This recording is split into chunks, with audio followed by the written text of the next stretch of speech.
문재인 대통령은 검수완박 법안을 반드시 막겠다고 한 한동훈 법무부 장관 후보자를 향해 표현 자체가 굉장히 위험하다고 직격했는데요. 이 나라의 모든 상식적인 법조인, 언론인, 학계, 시민단체들이 전례 없이 한 목소리로 반대하고 있습니다. 그 이유는 자명합니다. 이 법안이 통과되면 국민들이 크게 고통받을 것이기 때문입니다. 그 점을 감안했을 때 이런 법안의 처리 시도는 반드시 저지되어야 한다고 생각합니다.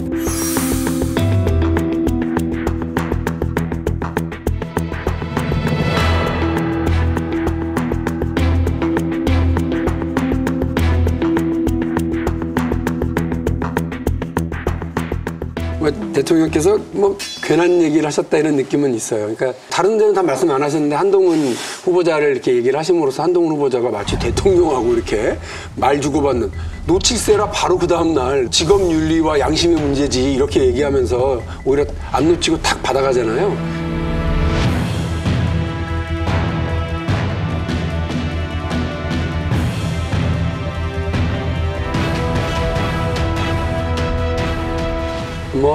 괜한 말씀을 하셨던 거 아닌가 하는 생각이 좀 들기도 하고요. 하나 좀 이렇게 제가 콕 찍어놓고 싶은 건 한동훈 후보자로서는 재밌을 거예요. 어떻게 보면 본인의 존재감도 지금 하고 민주당이 다 달라붙어서 자기에 대해서 타노스니 소통령이니 뭐니 이렇게 붙여주고 있는 게 그분이 장관이 아니고 후보자인데 예. 어떻게 저지합니까? 예. 네, 본회의장 와가지고 필리버스터 할 수 있는 것도 아니고 굉장히 패셔너블하게 하면서 당당하게 준비했다는 듯이 굉장히 불편해요. 이 사람이 지금 딴 걸 지금 염두에 두고 이런 건가? 혹시 5년 후에 어나더 윤석열? 왜 이러지? 정치인 뽑지 않겠다고 하더니 가장 정치적인 사람을 갖다 뽑은 거 아닌가? 저번에 나와가지고 왕장관이라고 얘기를 했었는데 이제는 왕장관이 아니고 소통령이에요. 예. 그동안 한직을 돌았던 입장에서 상당히 이제 존재감을 느끼면서 좋을지도 모르는데요. 당선인한테 부담입니다. 새 정부의 부담입니다.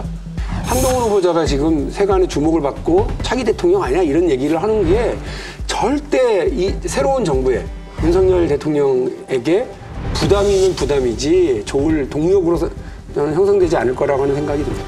그 대통령께서 말씀하시는 것도 부적절하고 한동훈 후보자가 거기에 또 대거리 하는 것도 부적절하고 그냥 전임 대통령이 한 말씀 하시는구나 이렇게 생각하면 되는 건데 그것도 맞받아 치는 것도 부적절한데 문 대통령께서 하신 말씀이 굉장히 부적절합니다. 장관 후보자에 대해서 물러가는 대통령이 이야기할 게 뭐 있어요? 그냥 그렇게 하는구나 이렇게 하고 넘어가지 그걸 일일이 간섭하는 대통령 표현이 그게 아주 부적절합니다. 몸값만 키워준 거죠. 왜냐하면 윤석열은 누구냐면 파트너가 추미애였거든요. 이 부딪히면서 몸값이 컸는데 이걸 아예 그냥 대통령이 딱 떠주니까 굳이 꼭 저랬어야 되는가? 사실 적절하지 않죠. 그래요. 그리고 딱 보면은 정치 감각이 상당히 뛰어나잖아요. 보면 딱 몰고 그냥 탁 또 대통령이 출입 기자들 얘기 들어보면 수사와 사건과 관련해서 기자들에게 설명도 잘하는 매우 친절한 검사였다는 얘기는 하더라고요. 되게 이제 뭐냐면 권력 수사를 할 때 이제 외압이 여러 방면으로 들어오지 않습니까?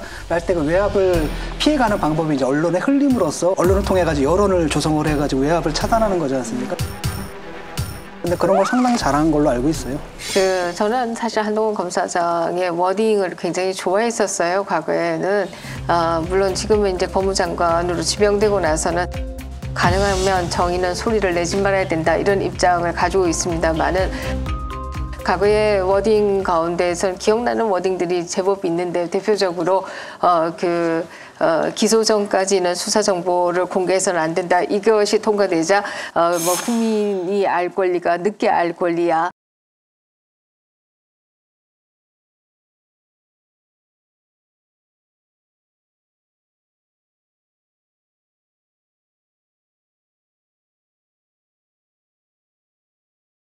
뿐만 아니라 또 이 계속 자천을 당하고 나서도 이것도 검사가 감당해야 되는 부분 중에 하나이다.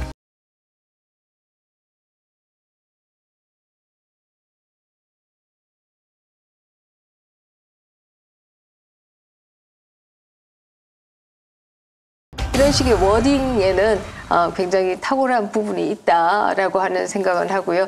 그러나 그 능력을 저는 법무장관이 되어서는 많이 발휘되는 기회가 없기를 간절하게 바라는데요.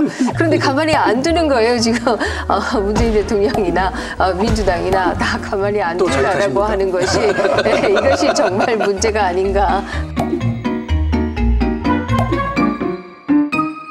그 선배님 기억하실 거예요. 저도 그때 뉴스로만 봤는데 노무현 대통령이 유시민 후보자를 이제 지명을 했는데 그렇게 막 그 자기 하고 싶은 얘기 다 하고 상대 자극하고 하던 양반이 청문회 때 화장실에서 화장 고치고 있더라는 거 아니에요. 한나라당 쪽에서 그걸 보고 청문회가 무섭게 무섭구나.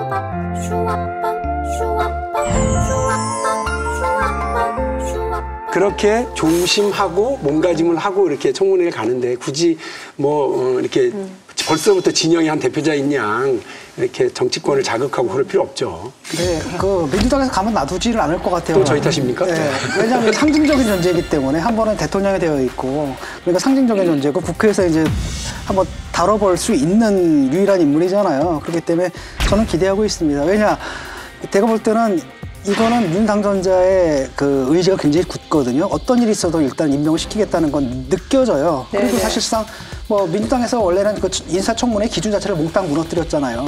실제로 34명인가 그 동의안 없이 그냥 다 임명을 했지 않습니까? 그래서 임명은 될 것 같고 그래서 그런 부담까지는 느끼지 않을 것 같아요. 뭐 저는 그럼에도 뭐 윤석열 정부가 문재인 정부를 기준으로 삼지는 말았으면 좋겠다. 라는 생각입니다.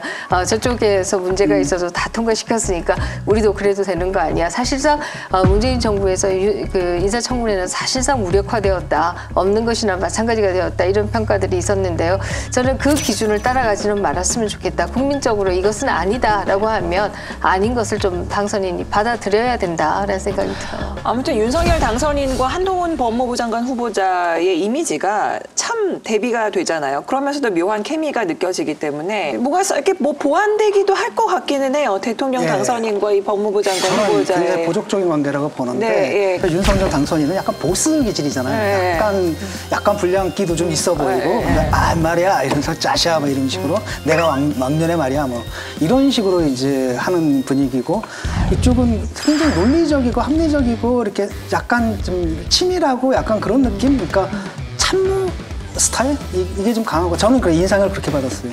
근데 보완이 되면서 그러면 또 이 둘의 케미가 너무 잘 맞아떨어지면 또 여기에 또 브레이크 걸 만한 사람이 또 제3자가 하나 좀 있어줘야 되잖아요. 그게 좀 위험한 부분도 있는 그러니까. 게 왜냐하면 이게 그냥 단지 검찰에서 부하와 상사의 관계를 좀 넘어 있는 네, 부분이 있는 것 같거든요. 그러니까요. 왜냐하면 아시겠지만 윤석열 후보 같은 경우는 그냥 검찰 검사만 했지 않습니까? 이게 굉장히 좁아요. 그래서 바깥 얘기를 잘 모르기 때문에 사정을 모르기 때문에 말을 하게 되면 이 말이 바깥에서 어떻게 들릴 거에 대한 감각들이 별로 없지 않습니까? 근데 그런 식의 부분을 상당 부분 채워줘 온 게 혹시 그분이 아니었을까? 네. 그 정무적 판단 같은 거라든지 이렇게 이제 생각을 하는데 이게 또 거기에 또 너무 의존하게 되면은 그러니까요. 그래서 이게 이제 바깥에 있는데 의존을 하게 되면은 이게 이제 뭐 여러 가지 국정 공간이 이런 얘기가 나올 수 있으니까 차라리 그냥 내각에다 불러들여가지고 국무회로 끌어들인 게 아니냐 뭐 이런 얘기도 좀 있더라고요.